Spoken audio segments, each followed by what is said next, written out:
Alhamdulillahi Rabbil Alameen. Wa sallallahu wa sallam wa baraka ala Muhammadin wa ala alihi wa sahbihi ajma'in. So tonight, inshallah ta'ala, we will look at chapter 50 and perhaps chapter 51 from Kitab at-Tawheed للإمام المجدد Muhammad ibn Abdul Wahhab. And this particular chapter, the Imam, rahimahullah ta'ala, he titles it by citing a portion of verse 190 from Surah Al-A'raf, the 7th chapter of the Quran. So 7:190. He takes a portion of that and makes it the title of this chapter, and he says, rahimahullah ta'ala, Babu qawlillahi ta'ala, فَلَمَّا آتَاهُمَا صَالِحًا جَعَلَ لَهُ شُرَكَاءَ فِيمَا آتَاهُمَا فَتَعَالَى اللَّهُ عَمَّا يُشْرِكُونَ. Which basically means, but when Allah gave them a healthy, normal offspring, free of defects, they associated partners with Him in what He had given them. Free and far removed is Allah from what they ascribe to Him as partners. So then the author, he follows that ayah with the commentary from Ibn Abbas, Tarjuman al-Quran. And he provides the context or the backdrop of the revelation of this ayah. And he says what means that Adam, alayhi salam, was intimate with his wife, Eve, Hawa, and she became pregnant. Thereafter, Iblis came to both of them and he said, Inni sahibukuma alladhi akhrajtukuma min al-jannah. He said, I am the one who caused you both to be expelled from paradise.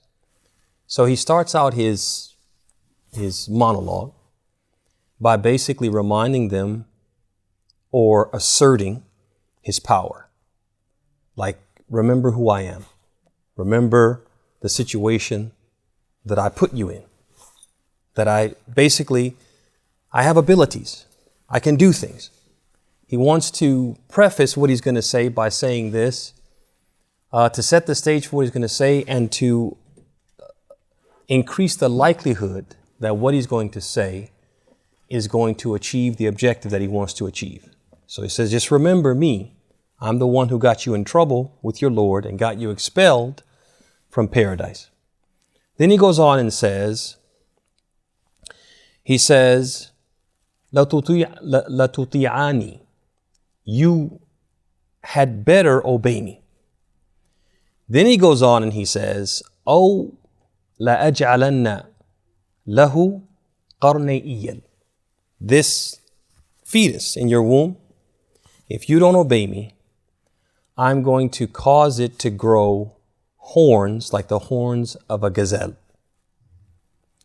And those horns will pierce the mother's stomach and do what? And rip it up and rip it open and rip it open. And he goes on, he says, وَلَا أَفْعَلَنَّ. And I'm going to do this and I'm going to do that. So that wasn't the only threat he made. He made other threats as well. And so he continued to threaten them and frighten them with the intention of getting them to do something he wanted them to do.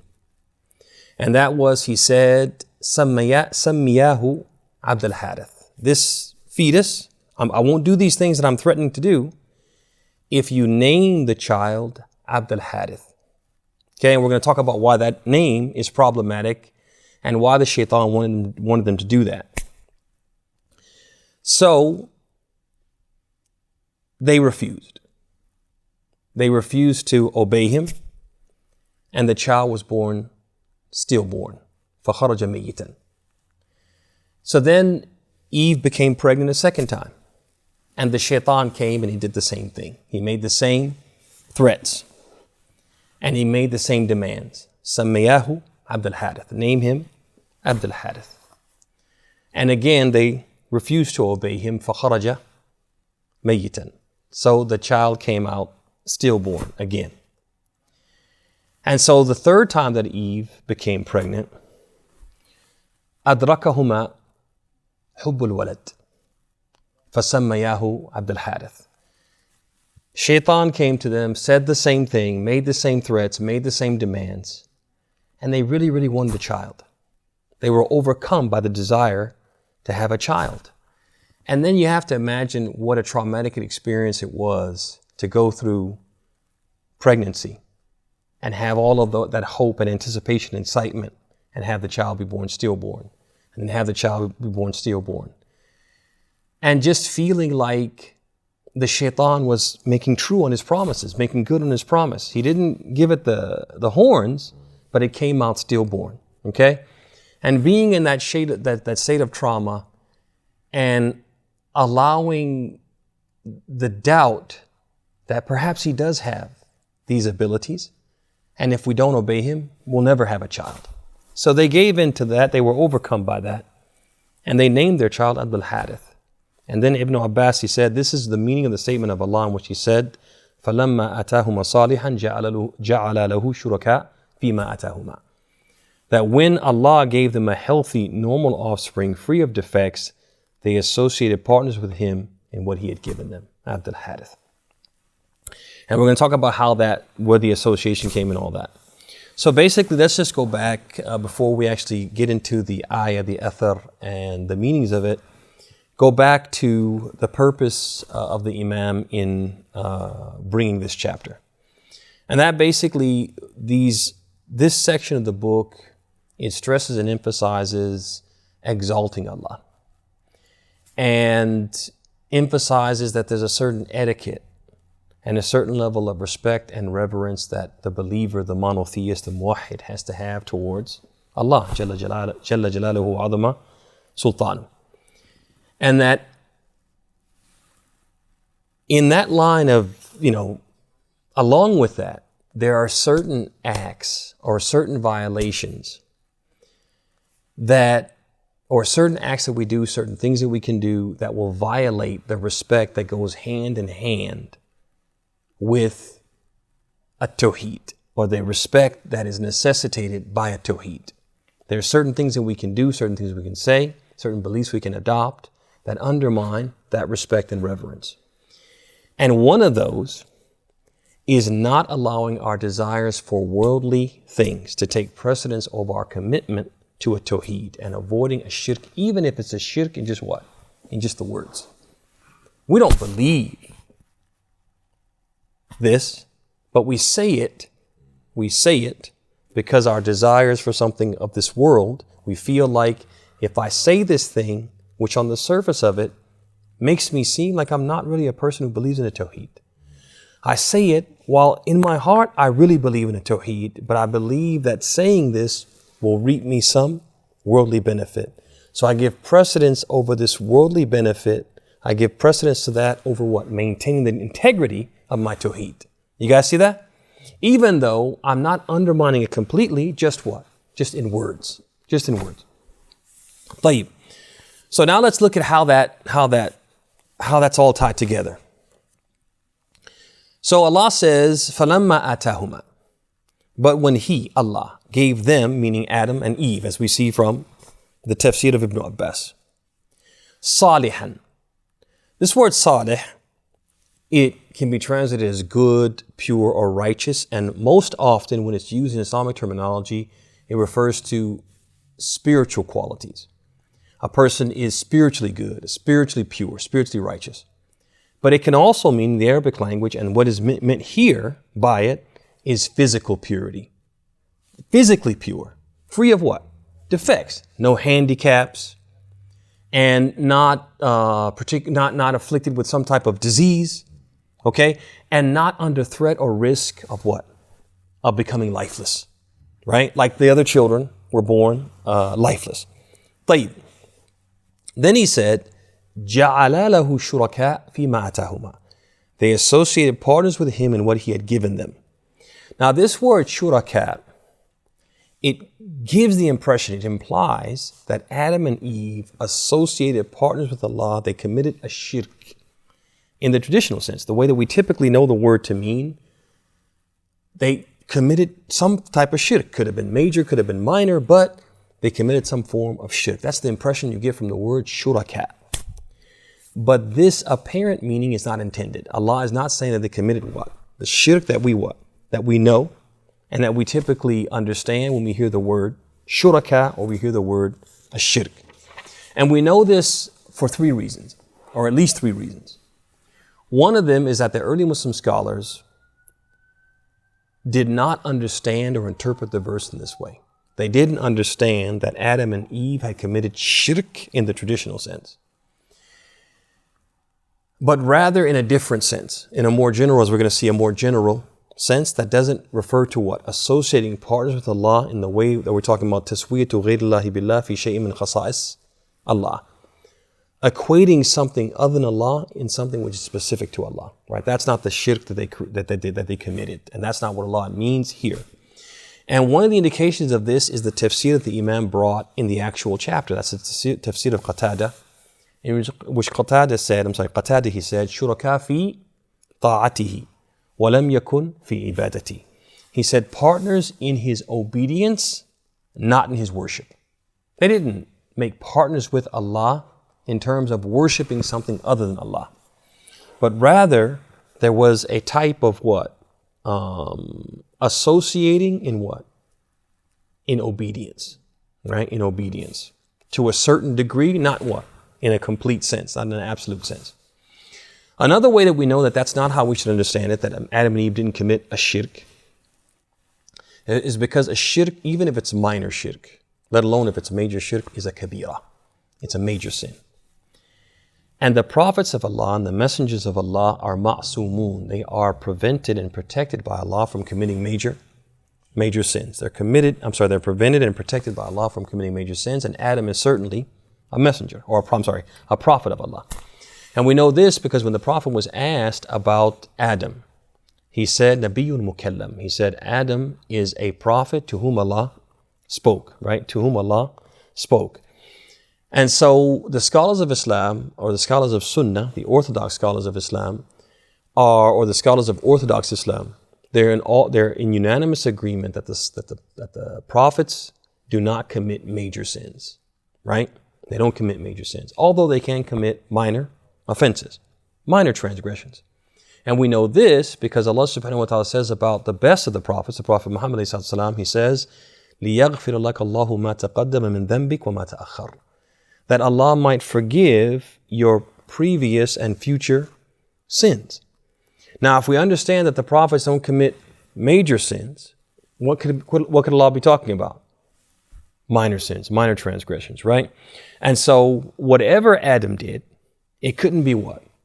A major sin. And shirk, even if it's minor shirk, is what? Is a major sin. So that's another reason why we know when Allah said, جَعَلَ لَهُ shuraka, they ascribe partners to him. He's not talking about in the sense of what? Shirk in the traditional meaning or the traditional way that we understand it. Thirdly, these words, ashirk and shuraka, have been used in the text. They've also been used by the early Muslims to refer to what? They're used as an umbrella term to encompass any violation. So sometimes the early Muslims would call a person who did something which is just a sin, they would call him what? They would call that shirk. They would call it shirk. So it's an umbrella term, sometimes used in a broad sense to refer to any violation, any violation of Allah's commands. So in this case, if you notice, Adam and Eve, they wanted to have a child. And they were afraid that if they continued to not give in to Iblis's demands, they would continue to have these children who were stillborn.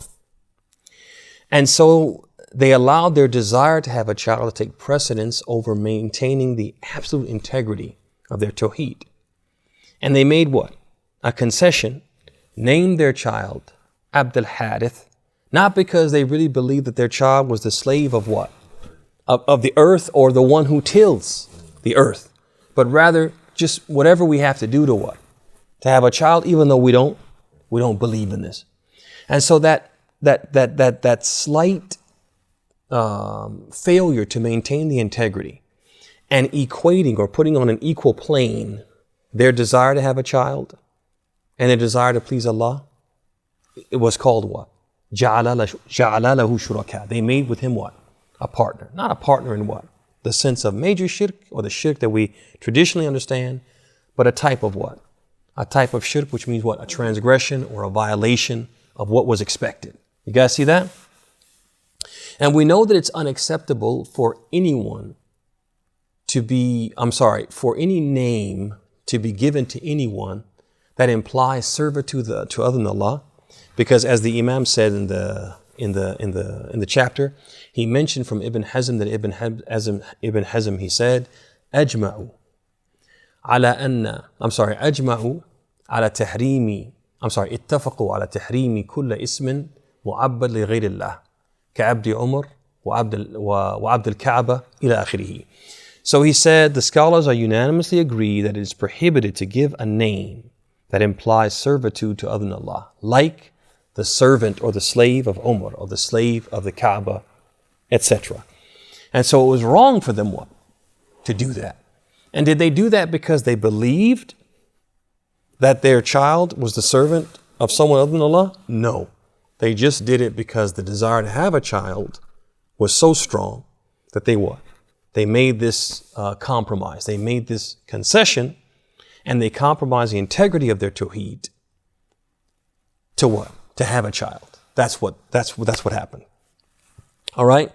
Now, this athar of Ibn Abbas, it has been discredited in terms of its chain of narrators. But the meaning is authentic. The meaning is authentic. Why? Because there are indications from other authentic narrations that this actually what? This actually happened. Not only this, the scholars of Islam throughout history have what? Have accepted the meaning of this athar. They have not criticized it. They have not disapproved it or discredited it. The meaning. Although the actual chain of narrators is something which is in question. Now, suppose somebody said that in the athar, Iblis, he threatened to give the child horns. And those horns would pierce the stomach of the mother and would what? Basically rip or tear or shred her stomach. And isn't that something which only Allah can do? Isn't this something which is an exclusive ability of Allah? And if we believe, or if they believed that the shaitan could do that, doesn't that constitute a shirk? And therefore we should reject it because the prophets don't commit a shirk. So the scholars of Islam, they answered this question by saying this. Adam and Eve, at that time, they really did not know the extent of Iblis's power. They really didn't know what he was capable of and what he was not capable of. And they thought perhaps Allah had given him the power to do what? To do what he threatened to do. And they thought that, why? Because he had demonstrated other supernatural powers that Allah had given him. Like? Well, that one we can't necessarily say the shaitan made the child born dead. But what did the shaitan do? Convinced them. He tricked them into eating the fruit. Yeah. He whispered to them and gave suggestions to them in paradise, although he wasn't what?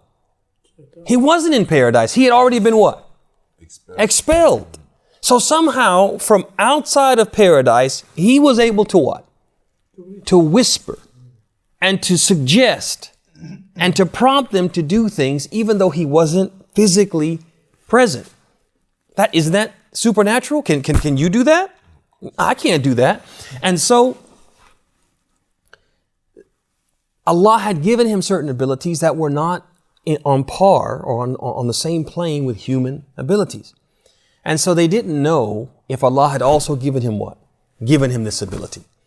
So it wasn't that they thought that shaitan had godlike powers, but rather they thought that this might be from the abilities that Allah had given him. And so it wasn't that he was doing this independent of Allah's will, but he was doing it by Allah's will and by Allah allowing it. And so that's why they were afraid, not because they believed he was on par with Allah, or had abilities similar to those of Allah, but that Allah had given him those abilities, just like he gave him the ability to suggest and to whisper, although he wasn't actually physically present.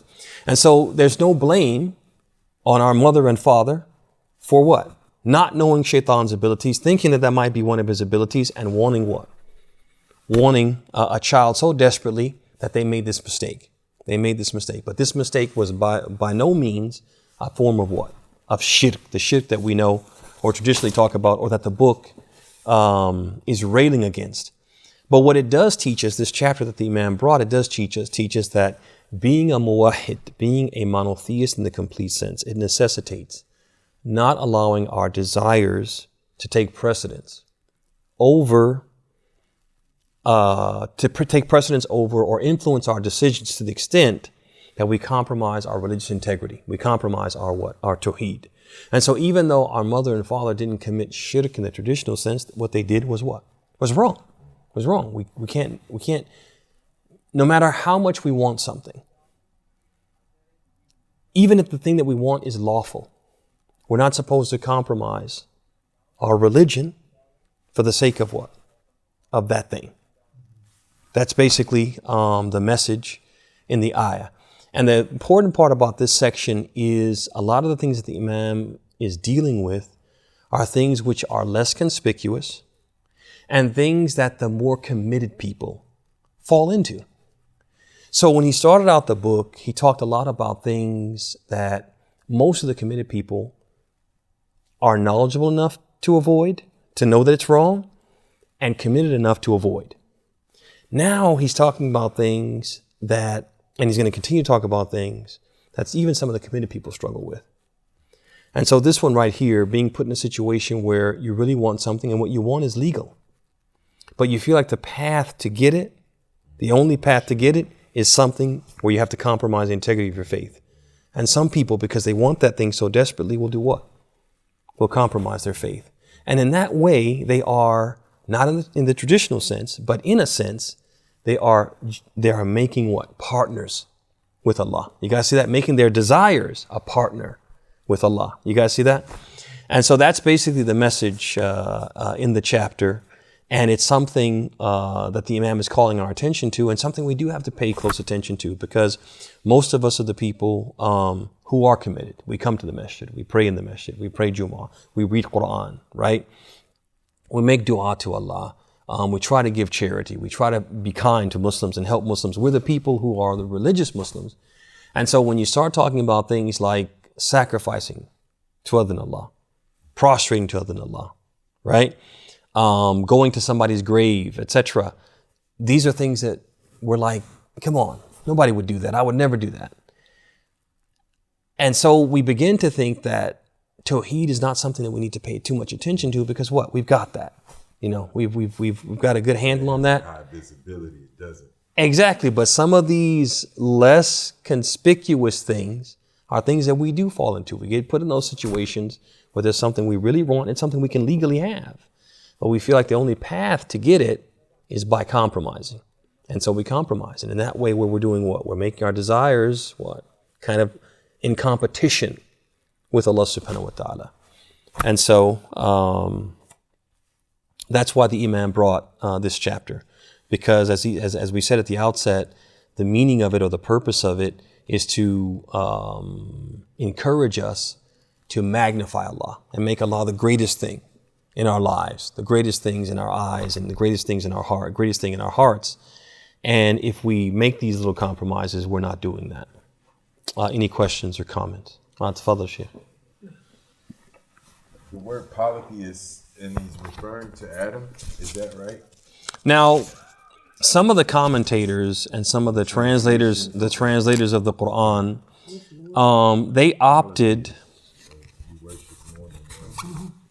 So if he's talking about Adam. So what they did, they opted, again, some people, some of the latter day scholars, not the early scholars, they looked at that athar from Ibn Abbas, and they had that idea that we talked about.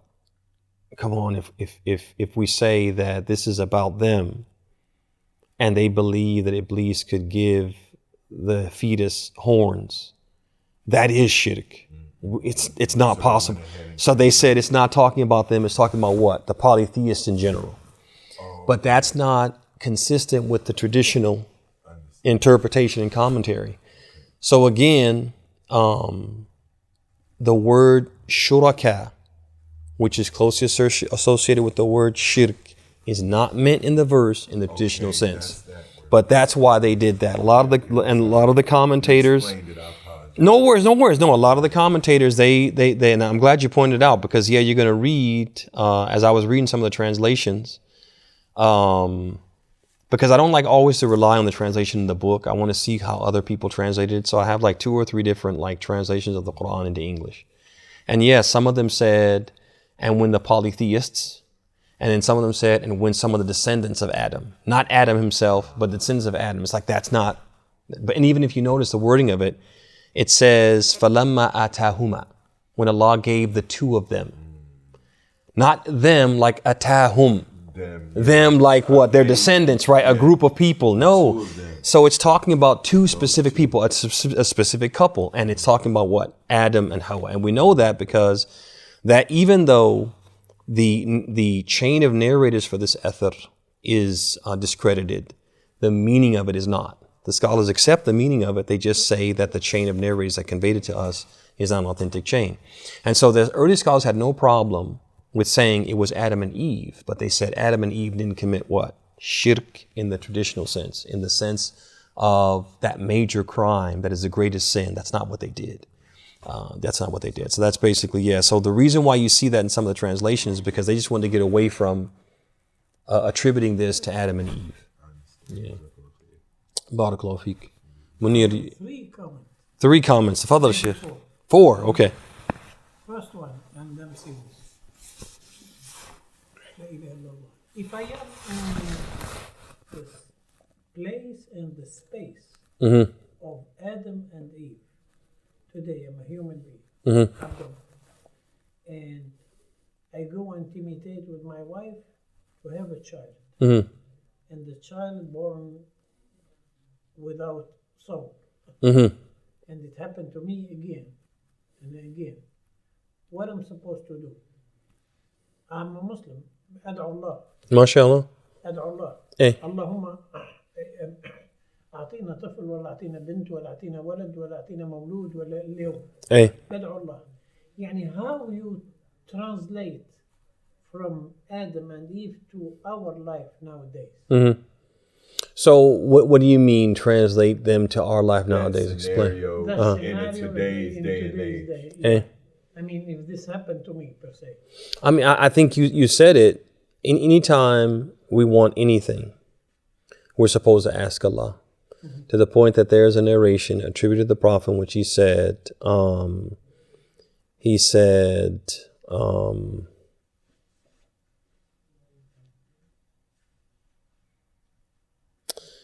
Is'alullaha hawaijakum walau, I'm sorry.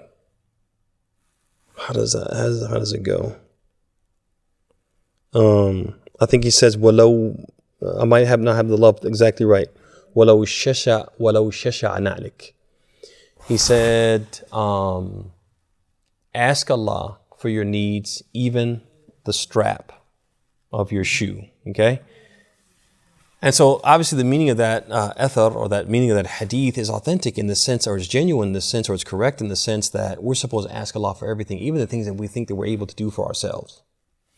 And so if this is the case for things that we think we can do for ourselves, it's even more true for the things that we can't do for ourselves. Meaning it's not within our capability to ensure that we'll be able to get pregnant and then ultimately have a healthy child.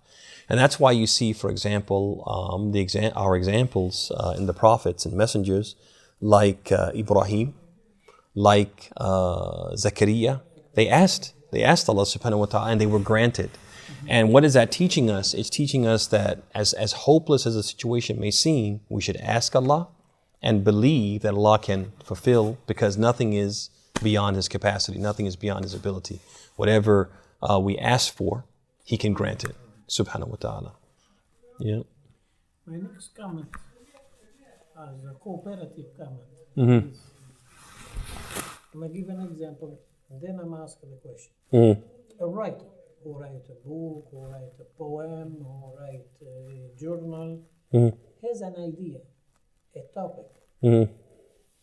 Okay, it's raining.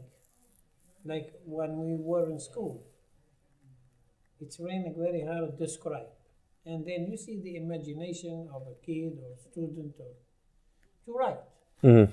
To write and write and I can give you 100 ideas. It's rain. Mm-hmm. Okay? Take that in consideration. Mm-hmm. Now, can I do that? I'm serious. I whisper to him. Mm-hmm. How this writer, and I don't doubt it, Mm-hmm. they know that Allah gave the power to shaitan Mm-hmm. to do things that even human being cannot do, right? Mm-hmm. But that's for the purpose to test Abdullah, Mm-hmm. to test our iman, to test our ubudiyah, Mm-hmm. right? To test the extreme sometimes. How these people has come to the knowledge that this shaitan come to Adam Mm-hmm. and he told him Abd al-Harith. Mm-hmm. Why he didn't tell him Abd al-Halim? Mm-hmm. Who wrote it? Who reported? This is, I'm very serious, I'm confused. Eh. Sometimes in my own self, in my own imagination. Hey.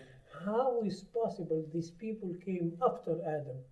How they can, Eh. when I say come, probably century after Adam, Eh. how they can know what Shaitan told, what exact name?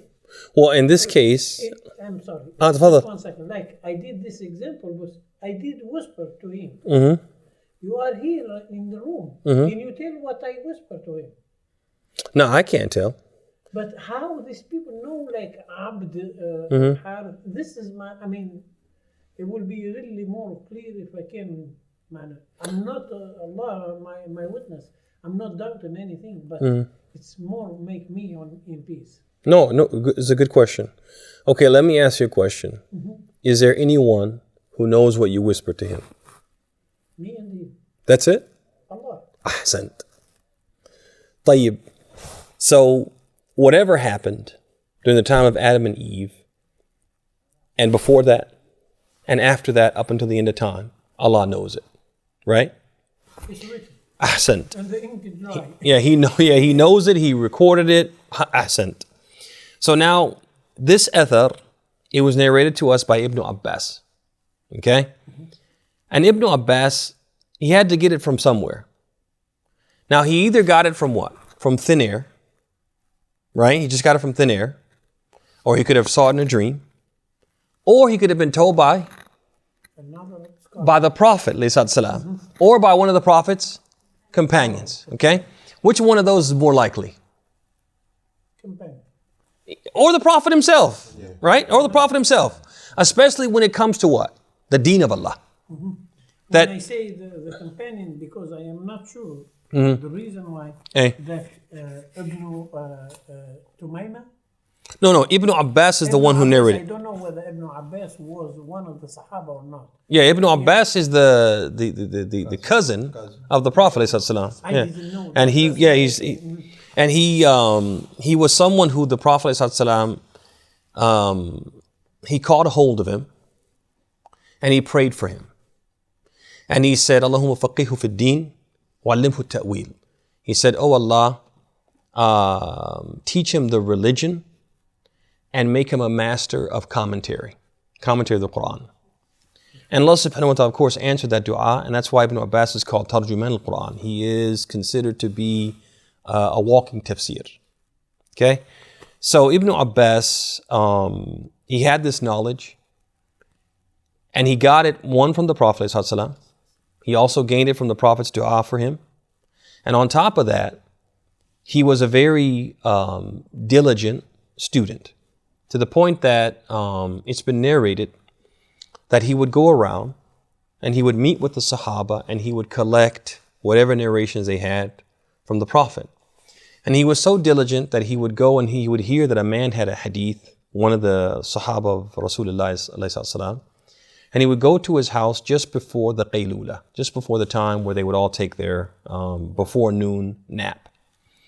And he would sit at the person's doorstep, based on their porch basically, and he would wait for that person to come out after his nap, to the point that the wind would blow and dust would collect, or sand or whatever would collect all over his body. And when the person would come out, he would almost trip over Ibn Abbas, and he would say, "You're the cousin of the Messenger of Allah. Why are you sitting here all dusty? Why didn't you knock on the door? I would have come out to you. I would invite you into my home." He said, No.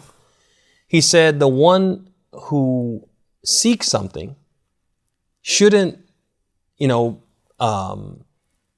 people shouldn't come to him for what he seeks. He should go to them. And I'm coming to you to seek the ahadith of Rasulullah.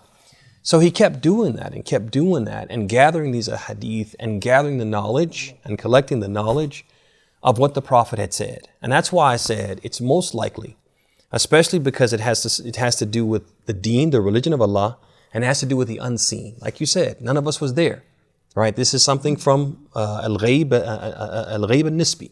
It's something which is relatively unseen. Ibn Abbas wasn't there, okay? The companion who likely told him wasn't there. Even the Prophet ﷺ wasn't there. So in order for him to speak about it, he had to have either heard it from the Prophet or heard it from someone who heard it from the Prophet, right? And so that's how we know, or we can be confident in what has been narrated, because of the person who narrated it, and because of what? The fact that there's a connection between him and the one who knows everything, right? So either he heard it from the Prophet himself, who heard it from Allah, or he heard it from a companion who heard it from the Prophet, who heard it from Allah, and Allah knows everything. It will reverse all the Prophet Alayhi salam. and the revelation of Allah. Hey. Alhamdulillah. Okay, what else you got? Or is that it? That's it. That was two, but you had said three, but that's okay. If you want to stop at two, that's fine. There were comments and then they turned into. That's the two, but the third that you explained already. I kind of answered it in the course of it. Where do you get it from? Hey. So that's kind of shortcut the third question. And MashaAllah. The question, just to make you happy, is that if you apply Ibn al-Harith Hey, as a writer, the first one that I said, hey. he's a writer, so how he had this topic to write? So we answer that question. The Gotcha. question as a writer. So he would have been their first child, Abdul Hadid. Abdul Hadid would have been the first one, as far as we know, because it says the way the hadith reads, فَلَمَّا تَغَشَّاهَا حَمَلَتْ, right? When he was intimate with her, she became pregnant, as if what? He was intimate with her for the first time, and she became pregnant for the first time. Yeah, that's the impression it gives. I can give a continuation of your comment. Like in the world, in different places, there are a lot of people who seriously they question the authenticity of the Sahih Hadith. Their point is, how can you imagine that one man or seven men can gather all the Hadith and preserve it? So a lot of people ask this question, like if you walk in the street, I faced in Germany. It's a good No, question.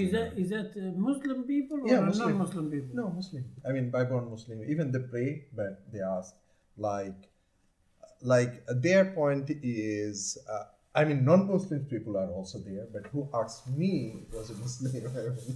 Yeah. Because the Muslim people will ask if I can, if your brother Abdullah allow me just to give an idea, not an answer.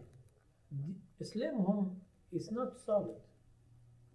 It's not solid, it's simple. They are still like I write now myself. I doubt about the narration. Yeah. I think they are Muslim by nature. Yeah, Because I born understand what from you're Muslim. Well, it's different when you learn something. But when you start to doubt everything, that you are not reading nothing and you are not really. Well, Shaitan is winning. Yeah. Of course. Doubting everything, Yeah, true, Shaitan is true. winning. Then when they start to doubt. And the main thing is all this knowledge. I mean, if you think about the prophets or other people, it's preserved by Allah subhanahu wa ta'ala. We never knew anything. We are just born, right? Subhanallah. I mean, we somehow getting the connection, and this connection had been provided by Allah subhanahu wa ta'ala to us. So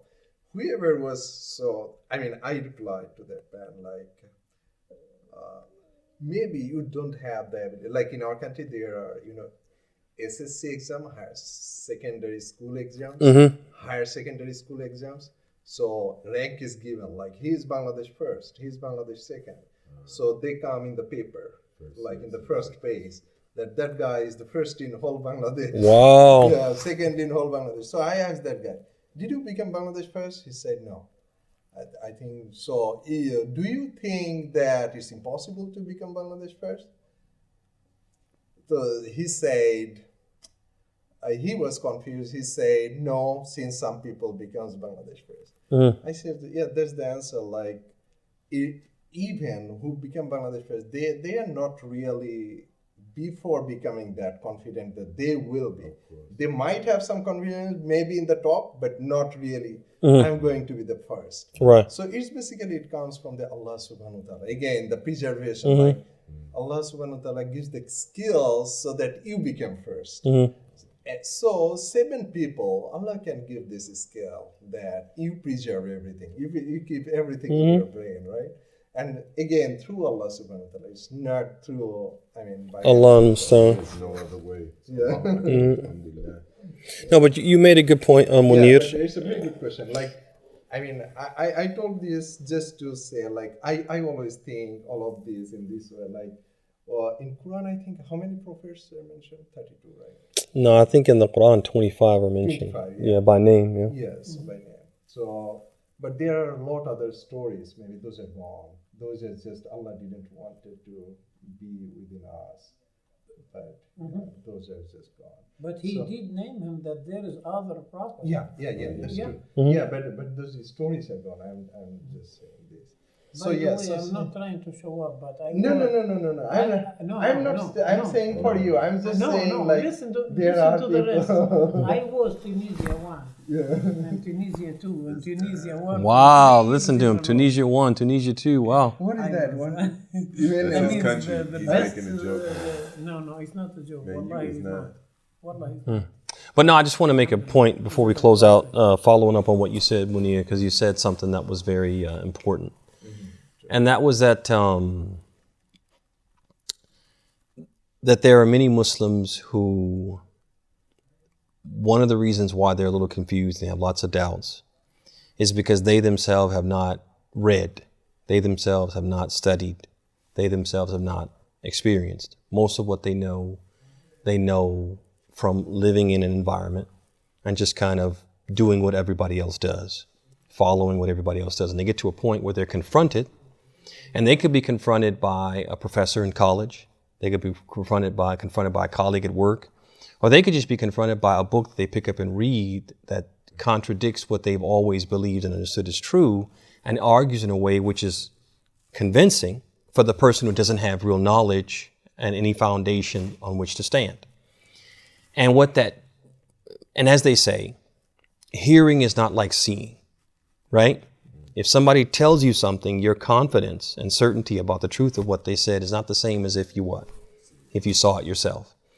And so one of the things that's critically important for us to do, and the Prophet emphasized this and stressed this, and a lot of people, because he didn't say why, a lot of people may not realize why it was so important for him to say what he said and why it's so important for us to heed his words, is that he stressed and emphasized the importance of studying, reading, familiarizing yourselves. So for example, the Prophet said in the hadith of Anas collected by Ibn Majah, he said, "Talabul ilm faridatun ala kulli Muslim." He said, seeking knowledge is obligatory upon every Muslim. Every Muslim has to what? Has to study and become familiar with that level of knowledge that will make him a believer. Make him attain a level of certainty, and also when he's confronted with doubts and misconceptions, be able to what? To respond to those and rebut those and avoid having his faith shaken by those. Also notice that when Allah subhanahu wa ta'ala first revealed the Quran to the Prophet ﷺ, the first words weren't Alhamdulillahi Rabbil Alameen, which is the greatest chapter in the Quran, Surah Al-Fatiha. It wasn't Allahu la ilaha illa huwa al-hayyul qayyum, Ayat al-Kursi, which is the greatest ayah in the Quran, right? It wasn't some of the other verses that we consider to be, verses which are particularly poignant and powerful and potent in their meanings, right? The first words were Iqra, read. Is there like a significance in that? Is there a message from Allah to his people? The people who will ultimately follow his religion, is there a message from him to them that goes beyond the words themselves? Read. It's like this is supposed to be the ummah that what? That reads and studies and familiarizes itself. It's not supposed to be an ignorant ummah. It's not supposed to be an ummah who just what? Does what other people do. And then if you think about that and then go back to what you said, well, why, if this is the case, right? If the Prophet said this and Allah started the Quran with what? Read and study and be people who what? Who consume knowledge. If that's what it is, why do we see the people or meet the people who what? Who haven't done that? And their faith is just something what? It's mawruth. It's something that they've inherited. Something that's been passed down to them. But something if you ask them about it and question them about it, they what? They're on their heels. Why is that the case? This is why. This is why. It's not the opportunities aren't there. The opportunities are greater than they were in the early period. Yeah. If you wanted to learn, you had to travel someplace. And you had to sit and spend tireless, days and months and years trying to what? To attain knowledge. They talk about Bukhari, traveling all over the place, and traveling wasn't like traveling is today, right? Traveling all over the place to get what? To get one hadith, right? And when they would, and when they would learn, in many cases, writing was at a minimum, at a premium. The people who were literate and who could write were limited. There were no printing presses. There were no libraries, right? And there certainly wasn't the internet and ebooks and smartphones and all of the means that we have at our disposal now to learn. They didn't have those, and yet look how much they learned. Look how they learned so much, studied so much, and memorized so much. They were able to preserve the deen. And now here we are with all of these wasa'il, all of these means at our disposal, and we don't know. And the classes are there and the opportunities are there, and we don't make any effort to attend and benefit. And so this is the thing, we're our own worst enemy in that sense. And that's why you have, this, pervading ignorance in the Muslim ummah. You have people saying things and you say to yourself, the person who said this, have they ever read the Quran? Have they ever read, a hadith? Have they ever read the seerah? They say things which are totally in left field vis-a-vis the true Islam. And so this is just a very, sad situation for us to be in. And we ask Allah subhanahu wa ta'ala bi asma'il husna wa sifatil ulya to improve our condition, to improve our state. I mean, I can say one word. The Sheikh Adli, he mentioned it like several times in different Jumu'ah khutbah. And may Allah forgive me, may Allah forgive me, may Allah forgive me. I've been through personally. Being born in a Muslim country is not always a favor. You inheritate the religion from the parent, but when you go walk outside the society and the freedom that we have here in the US to practice and to sit fearless, I did not have this in Tunisia. That is so-called Muslim country. We did not have this. So when you go outside, you find yourself a mixed thinking and a mixed belief, if I can say. What do you believe? You believe the neighbor, like the kids in the school, public school. We don't have in Tunisia like private school, even though later on they start a few. But everybody go to public school. Public school is supposed to be a religious school. They teach, but very quick they change. The deen, it become like one section. Tarbiyah al-Islamiyya. That's it, 1 hour. Coefficient 1. Yeah. Math, coefficient 4. And even in that, there's a subliminal message. Because if I take the whole week of study, and if you look at the secular studies and the earth sciences, if you take those and if it's, let's just say there's, 40 hours of study in each week, let's just say.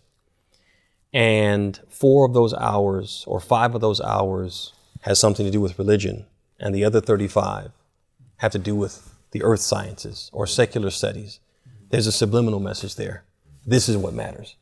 That doesn't matter. And how many of us are teaching that to our kids without even realizing it, teaching them that what? This is not really important. If it were important, it would be given more attention, more focus, more time. In Tunisia, and you speak more than an hour about the religion, you will be in jail a long time. Yeah, I understand that. But again, that's a part of the whole. Long time you will be in jail if you say something. But again, if you talk speech of worthless speech about science, about this, about dance, about music, about. They leave you. They let you. Allah understand. They give you reception. They give you stuff. Wallah, this is the truth. But that's part of the plot too. That's part of the plot too. Yeah, that's part of the plot too. And that's the influence of the other religion, if I can say, the most powerful country. No, it's not religion. It's the lack of belief, I believe. Yeah, take the guidance away. Allah Let understand. them depend on us. Let them become like animals. Leave them in the dark. Let them become like animals. So Tunisia is under Prince colony, right? طيب يا اخوان, we're going to close out and then we can continue the discussion with the room closed. I did not eat anything all day long until now. جزاكم الله خيرا. هذا وصلى الله وسلم وبارك على نبينا محمد وعلى آله وصحبه أجمعين. السلام عليكم ورحمة الله وبركاته.